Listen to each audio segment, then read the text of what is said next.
여러분 안녕히 주무셨습니까? 우리가 잠든 사이 어떤 일이 있었을까요? 저희 굿모닝 글로벌과 함께 챙겨보시죠. 자, 미국 증시가 이날 3대 지수 모두 반등에 성공한 채 마감됐습니다. 일단 다우존스 산업지수가 2% 넘는 상승을 기록했고요. 나스닥 지수와 S&P 500 지수는 약 2.5% 안팎의 상승을 기록한 채 마감됐습니다. 지난주는 워낙 안 좋았었죠. S&P 500 지수가 지난 한 주 동안 5.8%나 주간 하락을 기록했습니다. 2년 내 최악의 주간 낙폭을 기록했을 만큼 이런 가운데 시장 반등 나타났다 이렇게 보시면 될 것 같고요. 자, 그러다 보니까 시장 참가자들도 이번 반등을 좀 믿기 어렵다는 반응들이 많이 나타나고 있습니다. 잠시 후 애프터마켓에서 정리해드리겠지만 딱히 개선된 것이 없이 반등했기 때문에 기술적 반등일 뿐이라는 건데요. 다만 시장은 전체적으로 올랐고요. 11개 섹터가 일제히 올랐으니까 지난주 급락에 따른 시장 반등이 기술적 반등이 전반적으로 나타났다. 이 정도로 이해하시면 될 것 같습니다. 자, 그렇다면 지난 밤 사이에 어떤 일들이 있었는지 자세한 마감 시황 정리해 보겠습니다. 최서영 캐스터입니다. 현지 시간 6월 21일 화요일장 마감 상황 전해드리겠습니다. 오늘은 장 초반부터 큰 변동폭 없이 쭉 상승세 이어갔던 날이었습니다. 지난주에 하락장을 겪고 월요일에 휴장한 뒤에 다시 이번 주 처음으로 개장한 날이었는데요. 뉴욕 3대 지수 모두 2%대로 상승했습니다. 다우지수는 2.15%, S&P 500은 2.45%, 나스닥이 2.51% 상승해줬는데요. 오랜만에 기분 좋은 2%대 상승세였지만 월가에서는 일시적인 반등이었을 뿐이라는 의견도 많습니다. 관련해서 더 자세하게 알아보겠습니다. 지난 한 주는 S&P 500에게는 지난 2020년 이후 최악의 흐름을 기록한 주였습니다. 이러한 흐름에 대해서 리세션 공포로 인한 과매도가 있었다는 시각도 있었는데요. 그러나 상승할 만한 특별히 뚜렷한 소식이나 촉매가 없었기 때문에 오늘의 반등은 일시적이라는 의견이 강합니다.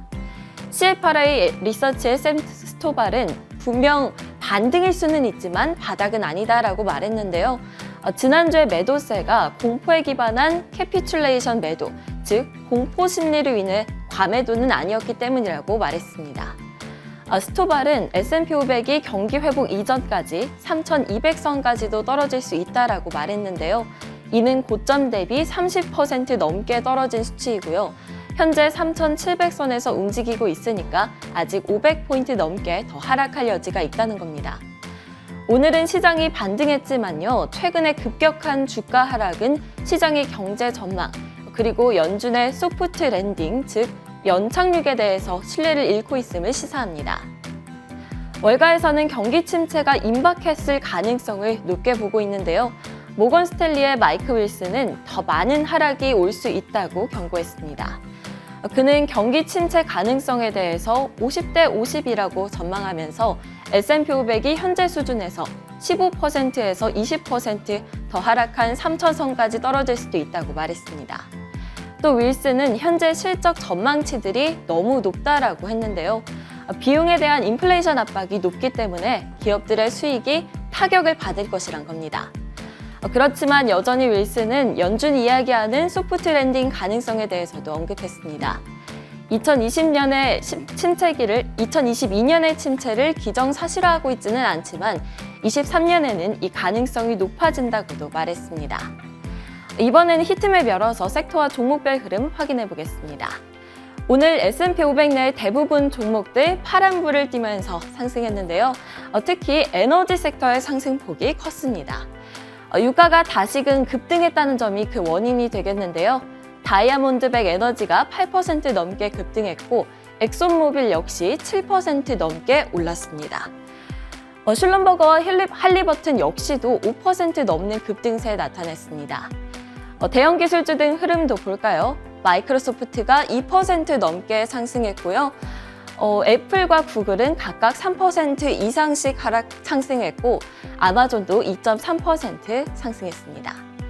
반도체주들도 흐름 좋았습니다. 엔비디아가 5% 넘게 올랐고요. 인텔과 퀄컴, AMD 역시도 흐름 좋았습니다. 한편 시리얼로 유명한 기업 켈로그는 분사를 발표했는데요. 스낵, 시리얼, 그리고 식물 기반 식품 비즈니스 3개 회사로 분사할 것이라고 밝히면서 2% 넘게 올랐습니다. 테슬라는 11% 넘게 급등했습니다.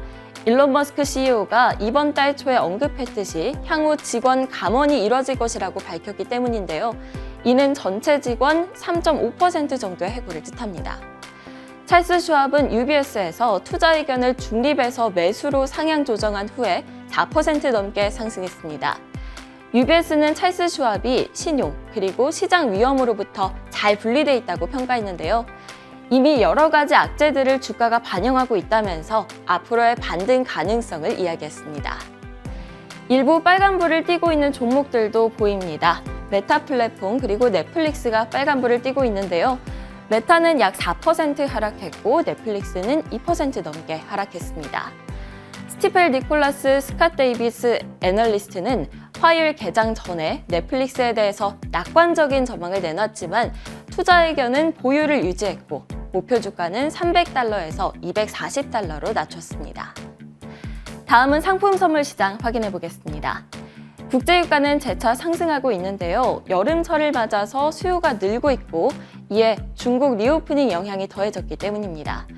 또 여전히 공급 문제가 해결되지 않고 있기 때문에 국제유가 고공행진은 당분간 지속될 것으로 보입니다. 비트코인은 1,700달러대에서 저점을 찍은 이후 반등해서 2만 달러를 회복했습니다. 현재 비트코인은 6% 넘게 올라서 2만 달러대에서 거래되고 있고요. 이더리움 역시 5% 넘게 올라 1,100달러대에서 거래되고 있습니다.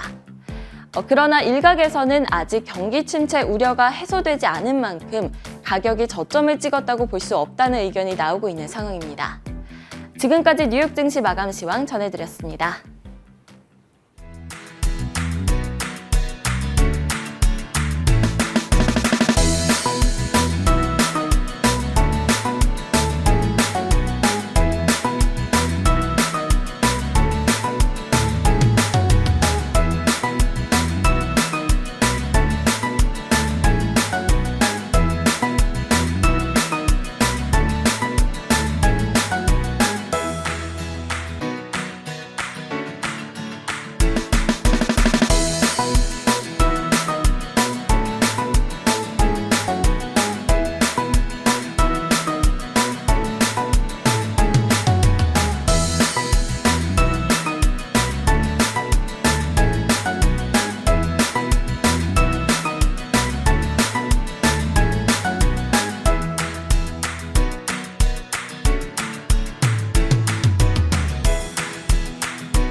자, 지난밤새 미국 시장에서 떠올랐던 여러 가지 이슈들 정리해드리겠습니다. 애프터마켓 시간이고요. 신한금융투자 WM 리서치부 최진석 팀장 오랜만에 다시 저희 스튜디오 방문해 주셨습니다. 어서 오세요. 안녕하십니까? 네, 안녕하세요.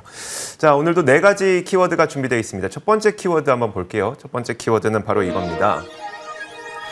우상향이긴 한데 라는 키워드예요. 사실 우상향이면 좋은 건데 뭔가 한대라는 거 보니까 안 좋은 게 우상향하고 있나 봐요. 네, 사실 이제 최근의 시장 상황을 보면은 뭐 주가도 그렇고 다른 자산 가격도 그렇고 그리고 각종 뭐 경제 지표에 대한 전망치도 그렇고 모두 다 좀 하락하고 있는 그런 시장입니다. 그런 가운데서도 꾸준하게 우상향하고 있는 그런 수치가 있는데요. 근데 좀 우울하게도 주요 기관들의 경기 침체에 대한 그 확률 전망이 꾸준하게 좀 우상향이 되고 있습니다.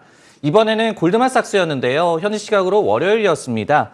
보고서를 통해서 내년도 미국의 경기 침체 확률을 기존의 15%에서 30%로 상향 조정해서 제시를 했습니다.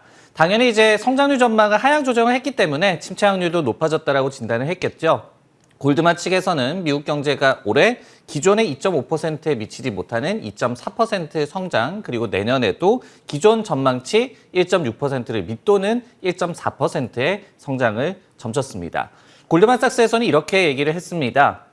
에너지 가격의 추가 상승 시에 미 연준이 경제 활동의 가파른 둔화를 감수하고서라도 고인플레와 그리고 소비자들의 인플레이션 전망을 꺾으려고 정책 대응을 강하게 계속할 가능성이 높아졌다. 이런 측면이 이 성장 노선을 훼손할 수 있다라고 진단을 했습니다. 결국은 성장 전망을 낮추면서 침체 가능성을 높이고 있는 게 이제 골드만삭스의 의견인데, 그러니까 침체 가능성이 우상향하고 있다는 얘기네요. 골드만삭스 입장에서는. 네. 자, 그렇다면 연준이 지금 자이언트 스텝을 뭐 이번에 한번 단행을 했고, 다음번 회의에서도 한 번 더 단행할 것으로 보이는데, 그럼에도 불구하고 인플레이션을 잡기는 좀 어려울 것이다라는 게 월가의 좀 시각이지 않을까 싶거든요. 다른 월가의 아이비들도 의견이 비슷할까요? 네, 비슷한 것 같아요. 그리고 특히 이제 연준의 지난주 FOMC 이후에 오히려 이제 경기 침체 확률을 더욱더 높게 보는 그런 의견들이 좀 많이 나오고 있습니다. 노무라 증권에서, 그러니까 미국 증시가 좀 쉬어갔던 현지 시각 역시 월요일이었는데요. 올해 4분기에 마이너스 성장을 기록한 이후에 총 6분기 연속으로 역성장이 나올 것이다라고 얘기를 했습니다. 그러면서 마일드하지만 이 굉장히 예상보다는 좀 긴 시간에 침체가 올 수가 있다, 역성장이 올 수가 있다라고 분석을 했습니다. 그리고 이제 모건 스탠리에서도 향후 1년 내에 미국에서 침체가 발생할 확률을 35%로 제시를 하고 있는데요. 연준의 인플레이션 전망을 감안을 하면은 이 경기 침체가 더 이상 꼬리 리스크가 아니다. 이게 뭐 리스크가 아니라는 뜻이 아니라 원래는 꼬리 리스크가 확률이 낮은 그런 리스크지 않습니까? 근데 그게 아니고 기정 사실로 받아들일 시간이 좀 다가오고 있다. 이렇게 분석을 하고 있습니다. 시장에서도 어떤 침체에 대한, 그리고 스태그플레이션에 대한 공포가 여전히 좀 높은 상황인데요. 비스포크 인베스트먼트에 따르면요, 이 구글 트렌즈를 기반으로 해서 구글에서의 검색 빈도를 좀 살펴봤을 때 침체에 대한 검색 빈도가 코로나19 피크 대비해서 약 한 33%, 그리고 지난 금융위기 대비해서도, 그때 피크 대비해서도 2배 정도의 어떤 침체에 대한 그 검색 빈도가 나타나고 있거든요. 그 정도로 여러 기관뿐만이 아니라 시장 참여자들도 굉장히 좀 우려를 하고 있는 그런 상황입니다. 알겠습니다. 자, 이런 가운데 두 번째 키워드가 바로 연결되기 때문에 한번 살펴볼게요. 두 번째 키워드는 뭐냐면 바로 이겁니다. 못 믿겠다는 건데요. 이렇게 월가의 아비들도 이 침체 확률을 계속 높여가고 있는 상황이기 때문에 시장이 지난 밤처럼 반등했지만 이 반등을 그렇게 우리는 썩 믿기 어렵다라는 반응이 많이 나타나고 있습니다. 자, 일단 월가의 유명 헤지펀드 매니저인 댄 나일이 아직 시장의 바닥이 안 보인다면서 그 이유는 기업의 이익이 끔찍할 수 있기 때문이라고 표현을 했습니다. 이건 저희가 표현한 게 아니라 댄 나일이 실제로 홀어블이라는 단어를 썼고요. 자, 이익이 끔찍할 것이기 때문에 2분기 가이던스 측면에서 안 좋을 것이고 3분기 실적은 성장 둔화와 고물가로 인해 기업 실적이 영향을 받을 것이라고 전망을 했는데, 특히 고물가 시기에는 기업의 밸류에이션이 가파르게 위축된다면서, 그렇기 때문에 만약에 내년에 리세션에 진입한다면 내년 언젠가쯤에는 미국 증시가 고점 대비 최소 30%에서 최대 50%까지 하락할 수도 있다는 좀 암울한 전망까지 내놨습니다. 자, 통계적으로 보더라도 사실 과연 이날 반등을 좀 믿을 수 있을까에 의문을 제기하는 월가의 반응들이 좀 나타나고 있는데, 이날 S&P 500 지수는 2.5% 상승 마감했죠. CNBC에서는 이렇게 2.5% 정도 시장이 상승했을 때, 그럼 그 다음 날 그리고 한 일주일 뒤에는 시장이 어떻게 됐었는지를 통계적으로 집계를 해봤습니다. 평균적으로 보니까 다음 날 0.76% 하락했다고 하고요. 그리고 일주일 뒤에는 0.91% 하락한 것으로 집계가 됐습니다. 물론 올해의 주가 흐름만을 놓고 본 것이기 때문에 통계적으로 유의미하다 이렇게 단언할 수는 없습니다만, 어쨌든 올해 시장 분위기가 아직 바뀌지 않았다면 이런 통계대로 시장이 흐르지 않으리란 보장도 없거든요. 시장이 워낙 반년 동안 하락하다 보니까 이제는 반등이 나와도 못 믿겠다는 반응이 좀 월가에서 주로 나오고 있는 것 같거든요. 이게 과연 그럼 지난 밤사이의 반등도 데드캣 바운스일까? 월가의 시각은 어떨까요?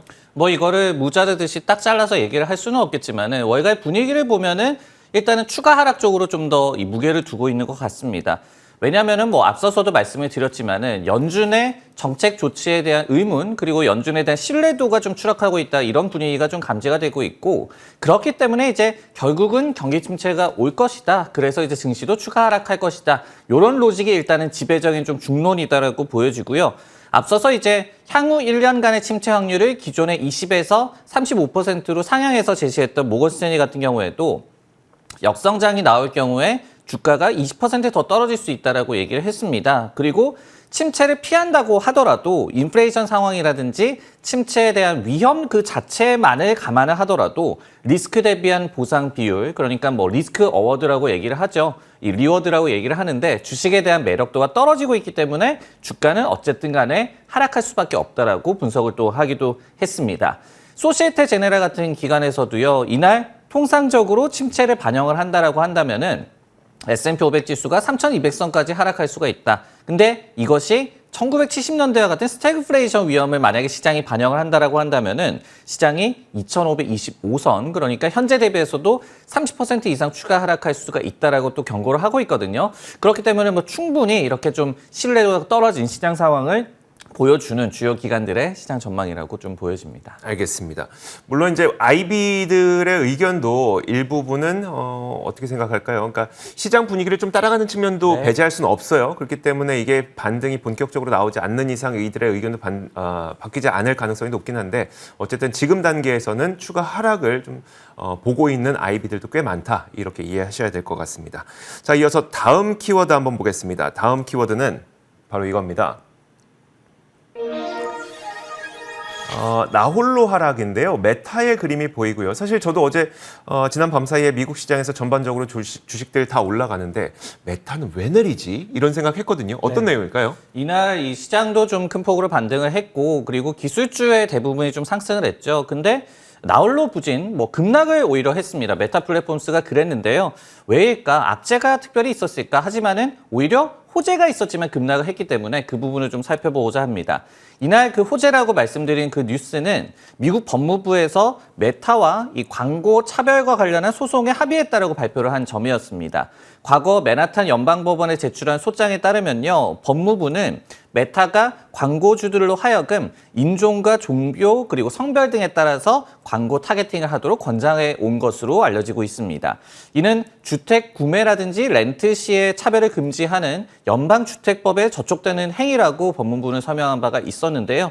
이번 합의로 메타는 일정 부분의 벌금을 물게 됐고 이와 함께 특별 광고 타겟, 스페셜 애드 어디언스라고 얘기를 하는데 이 툴을 사용하는 것이 이제 금지가 됩니다. 그리고 연말까지 새로운 툴을 또 고안을 해내야 하는 그런 과제를 안게 됐습니다. 앞서서 이제 말씀을 드렸던 특별 광고 타겟이라는 거는 소스 내의 사람들의 유사한 온라인 행동을 사용해서 새로운 타겟을 만든다는 특징을 갖고 있는 그런 툴입니다. 결국은 이제 되게 좋아 보이는 거는 이 소송에서 합의가 됐다는 사실이 좋아 보이긴 하지만 그 소송 내용을 살펴보니까 타겟형 광고에 일부 제약이 있을 수 있다고 좀 볼 수도 있을 것 같아서 좀 악재로 보이기도 하고요. 어쨌든 이런 호재성, 악재성 이런 재료가 섞인 가운데 메타가 급락했단 말이에요.